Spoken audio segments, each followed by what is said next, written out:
কল্যাণ federation নাম থেকে বোঝা যাচ্ছে শ্রমিকদের কল্যাণে এই সংগঠনটি গড়ে উঠেছে।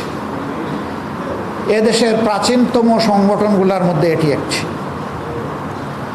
এই সংগঠন মালিক এবং শ্রমিককে শ্রেণীতে বিভক্ত করে শ্রেণী শত্রু হিসাবে কাউকে গণ্য করতে চায় না, বরঞ্চ এই সংগঠনটি অনুভব করে উদ্যোক্তা থাকলেই মালিকের কর্মসংস্থান তৈরি হবে, আবার শ্রমিক থাকলে মালিকের কলের চাকা ঘুরবে। দুইটারই অস্তিত্ব সংরক্ষণ এবং তার বিকাশে পরস্পরকে দরদি এবং দায়িত্বশীল হতে হবে। যদি শিল্প বাঁচে, আমাদের শ্রমিক ভাই বোনেরা বাঁচবেন। যদি শিল্পের মৃত্যু হয়, তারা তখন কর্মহীন হয়ে পড়বেন। আবার শ্রমিককে ঠকাতে গিয়ে মালিক পক্ষ যদি এমন আচরণ করেন যে এই শ্রমিকের জীবনই কোনোভাবে চলে না, তাহলে মনে রাখবেন ওই শ্রমিক আন্তরিক সমস্ত সেবা আপনাকে দিবে না, কারণ সে তো তার জীবন বাঁচানোর জন্য অস্থির। অতএব এই জায়গায় আস্থার ব্যাপার, এই জায়গায় পারস্পরিক ভালোবাসার ব্যাপার, এই জায়গায় পারস্পরিক শ্রদ্ধাবোধের ব্যাপার। আমরা এই দুইটা সমন্বয় করতে চাই। এইভাবে সমন্বিত উদ্যোগই কেবল পারে একটা সমাজকে সামনের দিকে এগিয়ে নিতে। শ্রমিক নেই কোথায়? ঘর থেকে শুরু করে এমন কোনো জায়গা নাই যেখানে শ্রমিকের হাত লাগে না। অতএব যে সমাজ এই শ্রমিকদেরকে সম্মানিত করবে, তাদের ন্যায্যতার ভিত্তিতে তাদের সাথে আচরণ করবে, তাদের পাওনা দেনা সুযোগ সুবিধা, তাদের কর্ম পরিবেশ এবং নিরাপত্তার ব্যাপারে যারা সুবিচার কায়েম করবে, যে সমাজ, সেই সমাজকে কেউ আটকায় রাখতে পারবে না। এই সমাজ ইনশাল্লাহ সামনের দিকে এগিয়ে যাবে। আমরা এমন একটি মানবিক সমাজই করতে চাই। গেল নির্বাচনের আগে সে কথাগুলোই জাতির সামনে আমরা তুলে ধরেছিলাম। বলেছিলাম, যারা সমাজে দুর্নীতি করে, চাঁদাবাজি করে, মানুষের শ্লীলতা হরণ করে, মানুষকে বিভিন্নভাবে কষ্ট দেয়, রাষ্ট্রের সম্পদ লুণ্ঠন করে বিদেশে পাচার করে, হাত বদল হয়ে ওরকম কারো কাছে গেলে এই দেশে শান্তি ফিরে আসবে না। কোনো কারণ নাই। হ্যাঁ, জনগণ বলে আমাদেরকে ভোট দিয়েছে, বলে যে খাতায় তো মিলল না, দেখি যা ভোট দিলাম। সব কিছু সাক্ষী আল্লাহ রাব্বুল আলামিন। দুনিয়ায় অনেক কিছু গোপন করা যাবে, কিন্তু আল্লাহ তাআলাকে কিছুই গোপন করা যাবে না। আল্লাহ বলেছেন, কঠিন শিলা পাথরের ভিতরেও যদি একটা অনুপরিমাণ কিছু লুকিয়ে থাকে, ওটাও আল্লাহ জানেন এবং দেখেন। আল্লাহকে কেউ ফাঁকি দিতে পারবে না। এখন বলবেন, যদি কেউ কায়দা করে, ইঞ্জিনিয়ারিং করে, পিলফারেজ করে, বিভিন্ন ধরনের ফর্জারি করে, ফ্রড করে নির্বাচনের রায়কে যদি নিয়েই যায় তার পক্ষে, তাহলে সে তো পেয়েই গেল, সে তো জিতেই গেল। আমরা এমনটা করে কখনো জিতার চিন্তা করি না। যারা জনগণকে ধোঁকা দিয়ে জনগণের রায়কে অন্যায়ভাবে প্রভাবিত করে ক্ষমতায় যাবে, তারা নিশ্চয়ই ক্ষমতায় গিয়েও জনগণকে ধোঁকা দেবে। আমরা ধোঁকা দেওয়ার জন্য কোনো দেশ এবং সরকার গঠন করতে চাই না। আমরা এই কালো সংস্কৃতি থেকে জাতিকে, দেশকে, আমাদের রাজনীতিকে বের করে আনতে চাই। ইনশাআল্লাহ আমরা পারব। আমাদের এই আস্থা আছে, এই দেশের জনগণ এটা চায়।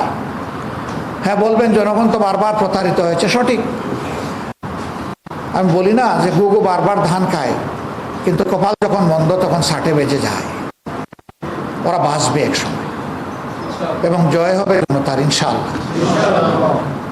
আমরা ওই দিনটির অপেক্ষায় আছি। আমরা ইতিমধ্যে ঘোষণা দিয়েছি, প্রাপ্য কিছু সুযোগ আমাদের এমপিরা গ্রহণ করবেন না। আমরা ইতিমধ্যে সংসদ সচিবালয়কে জানিয়ে দিয়েছি, এই সমস্ত এই সুযোগগুলো আমরা নেব না। নিতান্ত যেটা দরকার সেটাই শুধু নেব, আর বাইরে কিছু। আমরা বিনা ট্যাক্সের গাড়ি নেব না। ইভেন বিরোধী দলের দায়িত্বশীল নেতা হওয়ার কারণে আমাকে সরকারের একটা গাড়ি দেওয়া হয়েছে, তার সাথে ড্রাইভার, জ্বালানি, সব কিছু। আমি বলছি, আগে যেহেতু এই গাড়ি ছাড়া চলতে পেরেছি, আল্লাহ মেহরবানি করলে এখনো চলতে পারবো, ওই গাড়ি আমি নেব না। আমি লিখিতভাবে জানিয়ে দিয়েছি, ওটা আমি নেব না। ড্রাইভারও নেব, কেন পারবো? ইনশাল্লাহ, কেন পারবো? আমাদের সমস্ত এমপিরা এটা প্র্যাকটিস করবেন ইনশাআল্লাহ। আমরা আমাদের ৭৭ জন এমপি, বিশেষ করে আমাদের দলীয় এমপিদেরকে বলেছি, সরকারের যতগুলা অনুদান যাবে পাই পাই হিসাব করে তার হকদারের কাছে পৌঁছাবেন। কখনো দেখবেন আপনার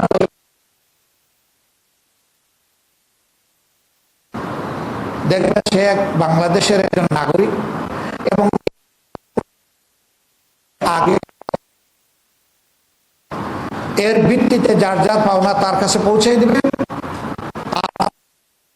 দিলের পরে জনগণকে জানাই দিবেন যে এইভাবে এই পেয়েছিলাম, এইভাবে ডিস্ট্রিবিউট হয়েছে। তার স্বচ্ছতা নিশ্চিত করতে হবে।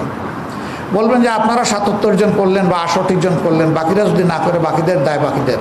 কিন্তু আমরা বিশ্বাস করি এই সংস্কৃতি দলের ঘাড়ের উপরে একটা শক্ত জোয়ার উঠে যাবে ইনশাআল্লাহ।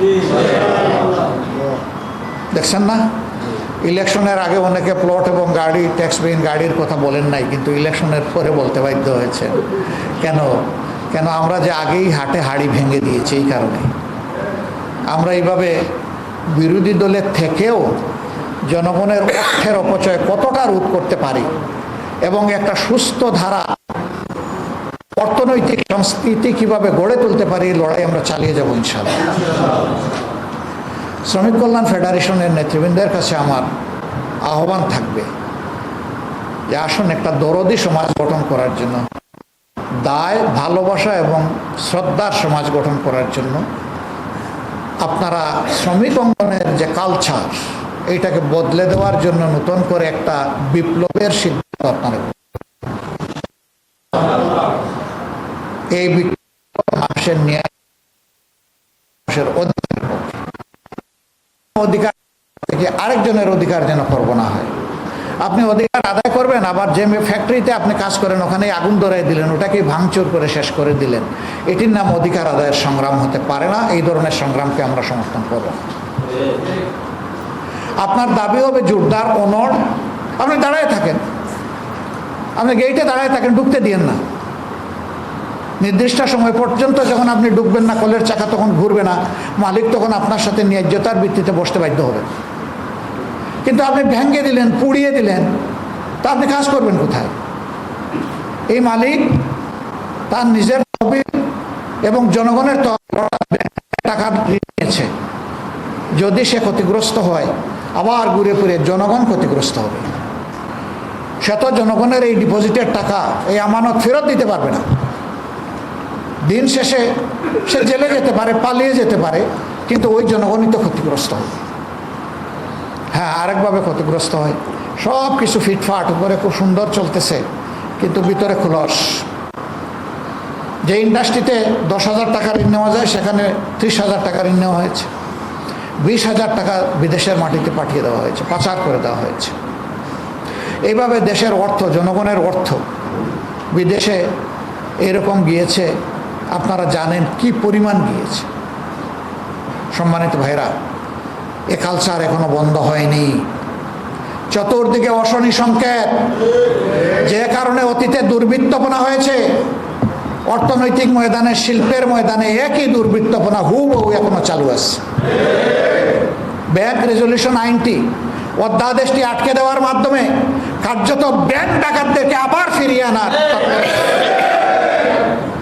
আমরা আপনাদেরকে অনুরোধ করব, সারা বাংলাদেশের মানুষকে সচেতন করুন, জানিয়ে দিন আমাদের ব্যাংকের টাকা কোনো ডাকাতের হাতে আর আমরা তুলে দেব না। কোনো ডাকাতকে আর মালিকানায় আমরা দেখতে চাই না। এই ডাকাতদেরকে যারা পৃষ্ঠপোষকতা করবে তারাও ডাকাত। এই জন্য কোনো ডাকাত এবং ডাকাতের পৃষ্ঠপোষককে আমরা প্রশ্রয় দেব না। এটা কোনো দলের ব্যাপার নয়, 18 কোটি মানুষের ব্যাপার।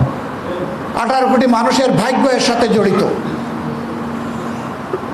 সম্মানিত বন্ধুগণ, আজকে সাংবাদিক ভাইয়েরা এসেছেন, তারাও তাদের অঙ্গনে শ্রম দিয়ে থাকে, তারাও নিরাপদ না, তারাও অনেক সত্য নিউজ তুলে ধরতে পারেন না। তাদের হাতে এবং মুখে ক্যাপিং করে দেওয়া হয়, এইটা পারবেন, এইটা পারবেন না। Who you are? একদিকে বলবেন স্বাধীন গণমাধ্যম, আরেকদিকে রাতের বেলা আপনি গুন্ডা পাঠিয়ে দিবেন, অথবা টেলিফোনে হুমকি দিবেন, অথবা ডিকটেশন দিবেন। তাহলে হাউসের দরকার নাই, আপনি সব কিছু ওখান থেকে চালান। বাকশাল কায়েম করার আগে শেখ মুজিবুর রহমান বাংলাদেশের সমস্ত গণমাধ্যম বন্ধ করে দিয়ে 4টা মাত্র রেখেছিলেন, আর সেই 4টাকে রাষ্ট্রের কবলে নিয়েছিলেন, কবজায় নিয়েছিলেন। তাইলে ঘোষণা দিয়ে ওই রকম করে ফেলেন, তখন জনগণ চিন্তা করবে এই বাকশাল জনগণ মানবে না ভাঙবে। আমরা সেই লক্ষণ দেখতে পাচ্ছি। এগুলা এই সংস্কৃতি বদলাতে হবে। এই গণমাধ্যম যেদিন সঠিকভাবে জনগণের কথা তুলে ধরতে পারবে, এদিন অপরাধীদের অবশ্যই সঠিক পথে ফিরে আসতে বাধ্য হতে হবে, কারণ তখন অপরাধ করে আর পার পাবে না। গণমাধ্যম কালোকে কালো বলবে, সাদাকে সাদা বলবে। হ্যাঁ, গণমাধ্যম সাদাকে কালো নাও বলতে পারে, কিন্তু কালোকে অনেক ক্ষেত্রে ঢেকে রাখতে বাধ্য হয়। বলা হয় এই নিউজটা পরিবেশন করতে পারবেন না, কারণ এই নিউজ পরিবেশন করলে জনগণ জেনে যাবে আসল ব্যাপার কি। এইটাই তো সাদাকে ঢেকে রাখা, কালোর আবরণে। কালো বলা হলো না, কিন্তু কালোর আবরণ দিয়ে ঢেকে দেওয়া হলো। আমরা সেই রকম একটা দেশ চাই। আমরা স্বাধীন বিচার বিভাগ চাই, যেখানে অর্থের বিনিময়ে বিচার কেনাবেচা হবে না। 54 বছর অর্থের বিনিময়ে বিচার কেনাবেচা হয়েছে। সেই সংস্কৃতি থেকে বের হয়ে আসার জন্য আমরা লড়াই করলাম, এটাও সরকারি দল ঠেকাই দিল। দুঃখের বিষয়, আপনারা তো এদেশের নাগরিক। আমি আবার সংসদে বলেছি যে আমরা এখন বিরোধী দলে বসা, আমাদের এই জায়গায় বসা আপনারা ছিলেন, এখন আপনারা গিয়ে ওই জায়গায় বসেছেন সরকারি দলে। আবার বহু লোক ওই জায়গায় বসা ছিল, আজকে পার্লামেন্টের ভিতরে তারা নাই। এই জায়গায় বসা ছিল, তারাও পার্লামেন্টের ভিতরে নাই। তুক্তিল মুলকা মান তাশা ওয়া তানজিউল মুলকা মিম্মান তাশা। আল্লাহ তাআলাই দেন এবং নেন, দেওয়ারও মালিক আল্লাহ, নেওয়ারও মালিক আল্লাহ। সুতরাং জনগণের উপর সুবিচার করুন। মাননীয় স্পিকারকে বলেছি, আপনি আমাদের উপর সুবিচার যদি করেন, তাহলে 18 কোটি মানুষের উপর সুবিচার করবেন, কারণ আমরা তো 18 কোটি মানুষের জন্যই কথা বলবো। আমাদেরকে কথাগুলো বলতে দিন। সম্মানিত ভাইরা, আমরা আপনাদেরকে অনুরোধ করব, আসুন আমরা নতুন শপথে উজ্জীবিত হই। স্পিকার সাহেবকে ধন্যবাদ, একটা চমৎকার কথা বলেছেন। সরকারি দলের একজন বলেছিলেন সমাজে অনেক ময়লা জমেছে, পরিষ্কার করতে হবে। তিনি বলেছেন সমাজ ভালো আছে, ময়লা এখানে, এইটা আগে পরিষ্কার করতে। ধন্যবাদ, একটা সত্য কথা তিনি বলেছেন।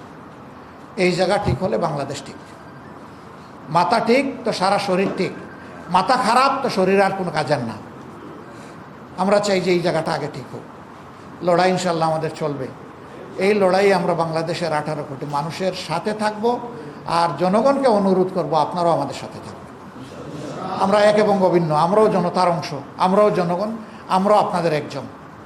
এইভাবেই আমাদের লড়াই এগিয়ে যাবে ইনশাআল্লাহ। শ্রমিক কল্যাণ ফেডারেশনের আজকের এই আয়োজন সার্থক হোক জাতির স্বার্থে। একটি নতুন পরিবর্তনের জাতি গড়ার আকাঙ্ক্ষা নিয়ে মানুষ চাতক পাখির মতো অপেক্ষা করছে। সেই অপেক্ষার প্রহরের নিষ্পত্তি হোক, মানুষ একটা পরিবর্তিত নতুন ভালো বাংলাদেশ পেয়ে যাক। আমরা এই প্রত্যাশায় যারা আজকের এই আয়োজনে অংশগ্রহণ করেছেন, তাদের সাথে সকলকে আমরা আহ্বান জানাবো যে আমরা এখন থেকে একসাথে কাজ করব ইনশাআল্লাহ। এ সমাজ বদলাবো ইনশাআল্লাহ, এ সমাজ বদলে যাবে ইনশাআল্লাহ। আসসালামু আলাইকুম ওয়া রাহমাতুল্লাহ।